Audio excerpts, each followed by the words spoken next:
Yo, how's it going today, everyone? I'm Off-RoadFury Games, and welcome back to some more of BeamNG.Drive. And today, I figured it's about time to test out the true off-road capabilities of the Ibisu Hopper on the grid map off-road short course. So first, we're going to start off with the default Ibisu Hopper, move on to some of the off-road variants. Then, if we have the time, we will do a build with all the data that we have collected to make the ultimate off-road hopper. So before we jump into this off-road short course, we're going to gather some information. So this is the LXT6. It has a V6 engine with anti-lock brakes, 4-wheel drive, manual transmission. It's a performance class 4, and the weight is just a little bit over 1,500 kilograms. Alright, here we go. Any luck, I'm certainly going to need it. Get ourselves down to low range first gear because we need that low one torque to get up and over these obstacles. Nicely done, awesome. Now the couple downfalls about this model here is that we do not have a whole lot of ground clearance, as you can see.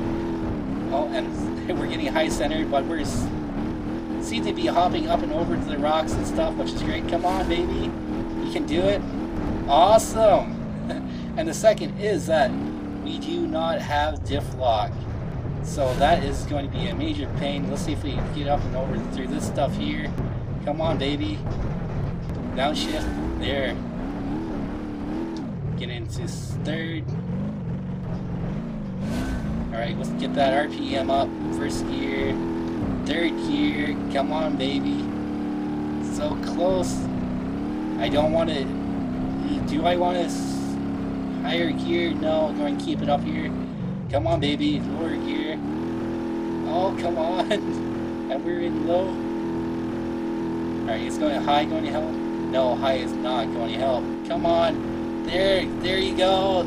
Awesome. To the finish, crash into the hay bales. Wow, what's our time? 1 minute and 17 seconds, 0.70. Not too bad for a stock Ibisu hopper. Up next, we are going to use the budget off-road hopper that has lifted springs, other goodies based off of a used DXT, which is this one right underneath it. Let's see what it uses. Which has a 6-cylinder diesel engine, but only comes in manual. So let's check out the other stats. 4-wheel drive, we know it's a manual because it only comes in manual. Performance class 3. Weighing up to 1,465 kilograms. Alright, so here we go. Now this is more like the... Let's get into low range. First gear, there we go. First gear is a little bit better. Or maybe crawling. May have to put it down into first, but we're just hopping up and over this stuff, no problem. Now we have a little bit bigger tires, but the one key advantage that this thing has over the stock model, other than the bigger tires and more ground clearance, is that it has no bumpers, so there's nothing up front to get us hung up, and plus it has diff lock, which is great. Alright, so let's get flying through this section. Ooh, easy now. I turned off the diff lock to help me out in corners. Let's engage it again. It's going through the mud. Let's downshift into third, up into back up into fifth. Come on, plow through it. There, we're redlining a little bit. Come on, baby. Let's do it. Awesome. Now that was a good run right there. Not too bad. Could have went a little bit faster, but we total time was 56 seconds, 0.79. Up next, we have the 3-rotor off-road hopper, which is a custom-built hopper with the 3-rotor engine that came out of a sports car, which is very cool. It has 4-wheel drive, it's manual, class 3 performance. Total weight is 1,476 kilograms. Now this is more like it. I mean, check this out. This thing even looks racy. Let's get it down to low range, because this is where we want to be. Oh, and we even have diff lock, and check this thing out. We got decent ground clearance. Ooh, hard hit in the front. Yeah, one thing we have to worry about off-roading is definitely going up and over stuff because of the bumper. Doesn't really have the greatest approach angle, but we're bouncing all over the place. Here, let's get her back under control. Now to the mud section, we'll see if we can fly through this section here. Oh, fifth gear. full RPM. Wow, that was a decent run right there. Total time, 39 seconds, 0.61, not too bad. Up next, we are going to use the crawler hopper that has a 5.5 liter V8 swapped engine, which is pretty awesome. It's 4x4 manual transmission, a class 3 performance, and a total weight of 1,422 kilograms. Alright, so here we go. We're getting closer to the ultimate hopper, but let's see how this thing handles. We're getting low range. Well, it doesn't really like low range, so let's keep it into third. Third seems to be the best gear. Oh, this V8 power is awesome. Oh, easy now. Guess I would have had my diff lock on earlier, but it wasn't really an issue. This thing is just powering up and over through the stuff. Suspension, she's a little bit bouncy because she's fast. So let's rip through here. Ooh, easy now. Ooh, a lot of power, but sometimes you can't use that power. Oh, nice little drift there. Alright, let's see if we can fly through this stuff here. Oh, come on, don't bounce off too much. There we go, nice. To the finish. Wow. Now this thing has crazy power. Total time is 45.45. Wow, that is awesome. Alright, so we have collected enough data. We should be able to build the ultimate off-road hopper now, but I must say out of the 4 that we've tested out so far, definitely the 3-rotor off-road. It had plenty of power. That turbo was nice. It had big tires, 31-inch tires, but the only downfall about that vehicle was the bumper. The approach angle, getting hung up on rocks, is not good. Something you don't really want with off-roading, especially crawling. Alright, so we started off with the default hopper, so I figured we'll end with the default hopper. We'll take the knowledge that we have learned. Now let's go over some parts, see what we'll need to turn this into off-road beast. Let it load. Should we give it a fancy paint job too? And that's just an oil cooler from a mod.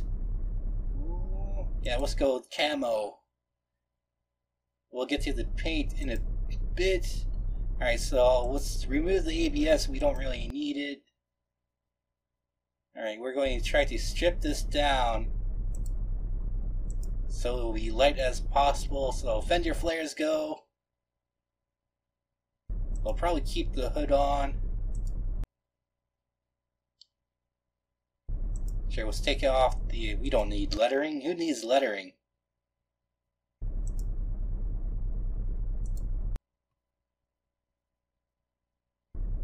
Okay, driver's seat, passenger seat, we don't need rear seats. We don't really need the trim on, let's take that off. Alright, soft top. How do we get rid of the top? Soft top. But let's definitely take the doors off, this is cool. We'll get rid of some weight. Alright, so front fascia. Let's go for the metal fascia because it looks pretty cool. We'll just quickly spin around to see what we got so far. Awesome, no doors. And look at that metal fascia. That almost looks like a Jeep. But it's Japanese made, so it's definitely an FJ40. Fender flares. Do we need fenders? Do we need fenders, I mean? No, we don't. We'll take those off too. Where's the other fender? No, we don't need fenders. Who needs fenders? Hardtop, let's take that off. Alright, roll bar selection. Let's go for the alternate roll bar. Looks very cool. This is one that came with one of the mods. Alright, so where were we at? How do we remove that? Move the front. Oh, there we are. Go. The front roll bars. It's getting late and kind of getting tired. What else can we do? We'll leave the windshield on. We'll keep the latches on. Fascia. Alright, where's the spare wheel? I should have been up here, shouldn't it have been? Oh, that's empty. Where's tailgate? Tailgate. Sure, we'll pull the spare wheel off. We don't need that. Alright, this is starting to look pretty awesome. Next, is let's definitely take off the bumpers, because we did learn earlier bumpers get hung up. So removing the front and rear bumper will improve our approach angle and departure angle. Alright. Engine. What do I want for an engine? Actually, do you know what? Let's go for the 6.0 liter diesel engine, because who doesn't want a diesel swap? Jeep. Intake. Regular intake. Or that was the exhaust intake. Let's go for the i4 turbo. We don't really need a whole lot of boost. Stick with the the 5-speed manual transmission for suspension. We'll swap this all out for off-road. So we got the off-road shocks. Off-road, where's the off-road springs? Off-road springs. Steering, let's go for the quick steering. Well, the quick ratio will key. Sure, let's put on the heavy-duty roll bars, or sway bars, I mean. Keep the spindles on it. Now, differential, this is definitely something we need to swap out, so yes, let's go for the locking differential, the 4.88. Now, hubs, let's go for a 6-lug pattern, because we should be able to get some very cool wheels. Where are they at? I think they came with the one of the mods, or they might even came with the update too, but they're the Darren off-road wheels. I like the first sets. Alright, so all that settled. Now we need to do that to the rear. Swap all this to off-road. Off-road. Keep the heavy-duty sway bars. Rear spring, yeah, we needed those. Differential, the limit slip wasn't too bad, but I prefer locking all the way around. Then we'll go for the 6-lug pattern again, so we can get those cool Darren off-road wheels. There we are. Alright, now let's take a quick peek at this. I mean, check this out. We definitely need to lift it up a little bit more, but she definitely looks like a crawler, which is very cool. Alright, so tuning. Okay, so ride height, let's max that out. Then we want a wider stance, so let's increase the track width.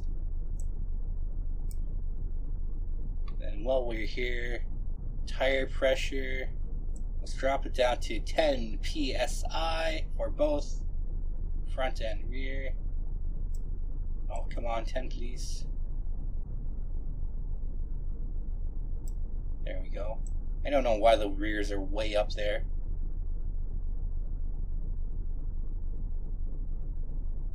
Alright. No, too far. It's a little sensitive. There we go. We'll hit apply. Now, I did say that I did like the suspension setup on the 3-rotor off-road vehicle, and I did take a picture of the, where's my cell phone, of the settings. Let's go for a 45, and it was a 3000. I'm just basically copying the all the suspension tuning from the 3-rotor off-road variant, which is actually handled the best to me. I liked how it handled, so that's why I'm swapping all the stats. Well, same stats. Alright, so this was 23. Well, 23. Alright, so that was the same. Then it was 9,000. And we have 6,000, 6,000.